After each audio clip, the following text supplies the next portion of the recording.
On va reparler à présent de l'épidémie d'Ebola qui s'intensifie à un rythme exceptionnel selon l'OMS, l'Organisation mondiale de la santé. Elle est déjà la plus importante épidémie jamais signalée en République démocratique du Congo, déclarée officiellement le 15 mai dernier avec plusieurs semaines de retard. Initialement circonscrite à la province de l'Ituri, elle s'est depuis propagée à 5 provinces de RDC, parmi lesquelles le Nord et le Sud Kivu, touchés par des conflits armés.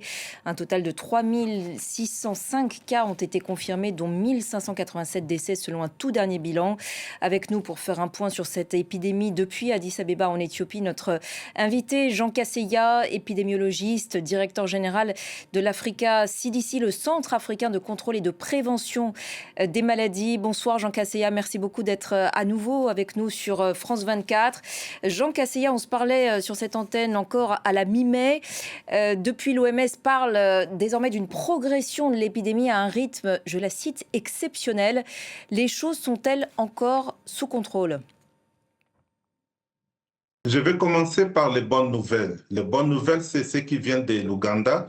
Et d'ailleurs, demain, je voyage en Ouganda. J'ai une rencontre avec le président Museveni pour féliciter le pays sur les efforts puisque l'Ouganda est parvenu à contenir cette épidémie. C'est vrai que du côté de la RDC, la situation est encore très préoccupante. Nous avons autour de 3700 cas avec 1700 décès, ce qui donne à peu près une létalité à 45%. Mais ce qui est encore beaucoup plus préoccupant, chaque jour, on a au moins 70 cas nouveaux confirmés avec 35 décès à peu près. C'est ça la moyenne et c'est ça qui fait qu'Africa CDC, quand nous avions déclaré cette épidémie le 15 mai, nous avions déjà signalé que ça risque d'être l'épidémie la plus dangereuse que nous avons en Afrique. Donc vous pouvez déjà dire que c'est la plus grave qu'ait jamais connue le pays ? Déjà en RDC, c'est l'épidémie d'Ebola la plus grave en termes de nombre de cas et de nombre de décès.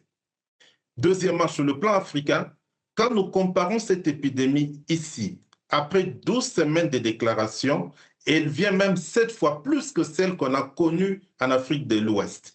Donc, si cette épidémie arrivait à durer dans le temps, elle sera même beaucoup plus importante que celle de l'Afrique de l'Ouest. Alors, quels sont les facteurs qui expliquent le plus ce véritable emballement de l'épidémie ?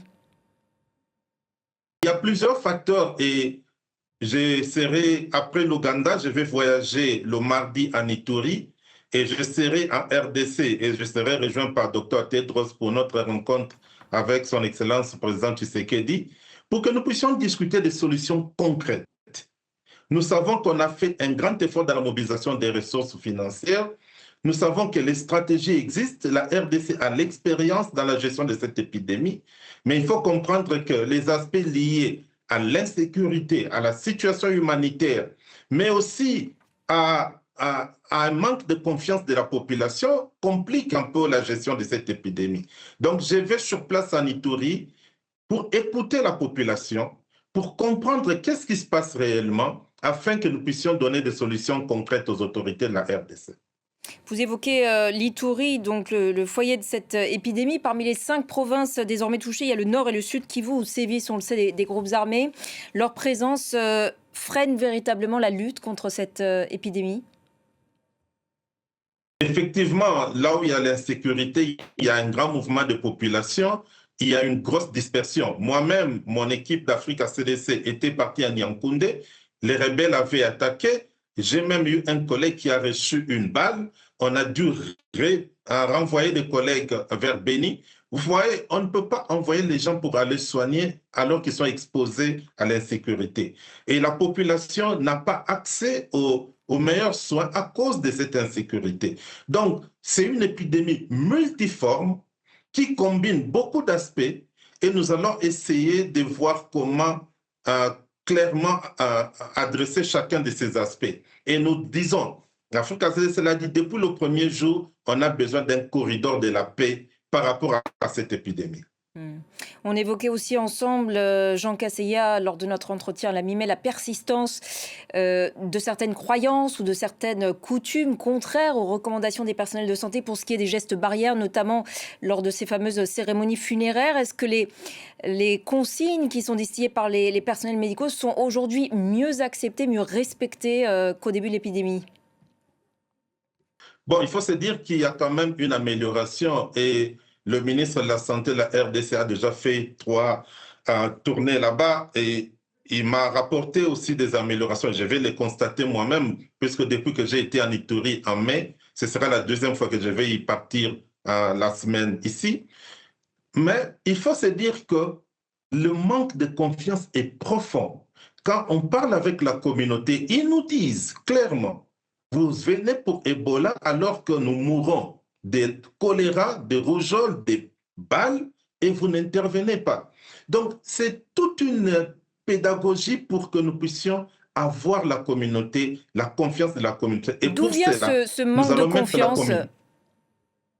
Ce manque de confiance vient du fait que cette population s'est sentie négligée pendant longtemps.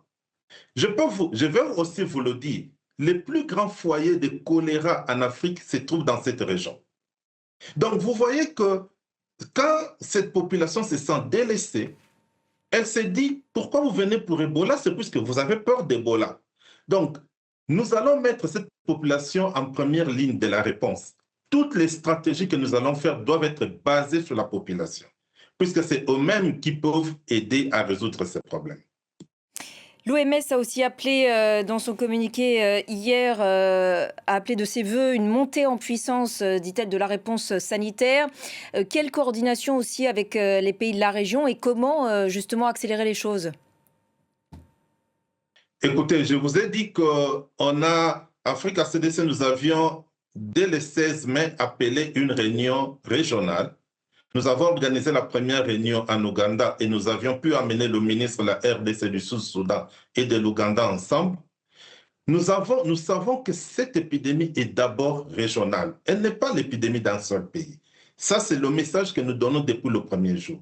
Deuxièmement, nous disons que si nous ne faisons pas un effort dans les cadres transfrontaliers, l'épidémie peut aller dans d'autres pays. Et nous allons, demain, je vais saluer le président Museveni pour avoir permis avec le président Tshisekedi qu'il y ait une bonne relation transfrontalière entre les deux pays qui permet de stopper l'épidémie vers l'Ouganda. Mais effectivement, et j'en discutais avec mon frère Dr Tedros hier encore, nous devons continuer avec une grosse approche, non seulement entre les différents pays, mais aussi entre les différentes régions de la RDC, puisque nous devons continuer à contenir cette épidémie au niveau de l'Ituri. Le Nord Kivu, on va essayer, puisque je suis en train de craindre que Beni Butembo devienne un autre foyer, alors là, ce sera très difficile pour continuer à contenir ça. Et concernant la région, justement, vous plaidiez encore à la mi-mai pour que les frontières de la région restent ouvertes. Est-ce que c'est toujours votre position aujourd'hui face à cette flambée exceptionnelle, dit l'OMS? La science nous le dit. Et chaque fois, et j'ai remercié d'ailleurs d'autres pays voisins, dont le Rwanda qui a ouvert la frontière avec la RDC, dont l'Ouganda qui fait un effort pour ouvrir, dont le Burundi qui n'a jamais fermé les frontières. Nous pensons que, et nous le disons très haut, fermer les frontières ne nous permet pas d'avancer. Je viens de publier une tribune avec les ministres français, allemands et la commissaire de l'Union européenne qui est sortie dans Devex il y a 2 jours, et nous disons très clairement, il n'y a pas lieu d'empêcher les voyages des personnes. Ce n'est pas une stratégie basée sur la science, au contraire, elle est contre-productive et ne nous permet pas de contrôler l'épidémie. Jean Cassier, 2 vaccins sont apparemment en cours de développement ou déjà élaborés. L'un en cours de développement donc à Singapour, l'autre développé par l'université d'Oxford au Royaume-Uni. Un premier volontaire a visiblement reçu une dose. Est-ce qu'on a déjà des premiers résultats? En tout cas, est-ce que cela s'annonce prometteur? Écoutez, nous avons d'un côté les vaccins, de l'autre, nous avons des médicaments pour guérir, mais aussi les médicaments pour la prophylaxie. Si vous me demandez quel est mon plus grand espoir, alors que nous poussons sur les vaccins autres, mon plus grand espoir réside sur les médicaments pour la prophylaxie. Ça signifie quoi? D'ici la fin du mois d'août, nous aurons le premier résultat d'un médicament qu'on est en train de tester maintenant en Ituri. Si ces médicaments s'avèrent efficaces, ça signifie que toutes les personnes qui sont en contact des personnes malades vont prendre un médicament et ne vont plus développer la maladie. C'est comme ça que je pense qu'on va couper la chaîne. Le vaccin va venir un peu plus tard, puisque on a déjà eu un enrôlé pour les vaccins de Oxford, mais ça va nous prendre un peu plus de temps, peut-être vers 2027. Mais pour le moment, on a besoin des médicaments sur la prophylaxie. Et où en est le projet africain de production locale des vaccins et des médicaments? Nous sommes très sérieux avec ça. Je veux vous dire une chose. Nous avons décidé de mettre de l'argent dans ces essais cliniques avec une condition claire, que les résultats de ces essais cliniques permettront les transferts de technologies vers les industries africaines pour que nous puissions fabriquer ces produits en Afrique. Vous savez, dans le passé, l'Afrique ne mettait pas de ressources. Maintenant, Africa CDC a mis autour de 3 millions de dollars déjà et je suis prêt à augmenter cela pour que nous puissions nous assurer que nous sommes partie prenante dans ces recherches et que la production se fera. Nous avons des pays comme l'Égypte qui produit déjà une partie des médicaments. Nous avons l'Afrique du Sud qui est candidat pour produire d'autres. Et nous avons même la RDC où on peut commencer à produire à petite échelle certains médicaments. Merci infiniment Jean Casseya d'avoir répondu à nos questions ce soir sur France 24 concernant donc cette progression inquiétante, dit l'OMS, de l'épidémie d'Ebola en RDC. Merci encore. Et voilà donc pour l'essentiel de l'actualité internationale. Restez avec nous pour la suite de nos programmes.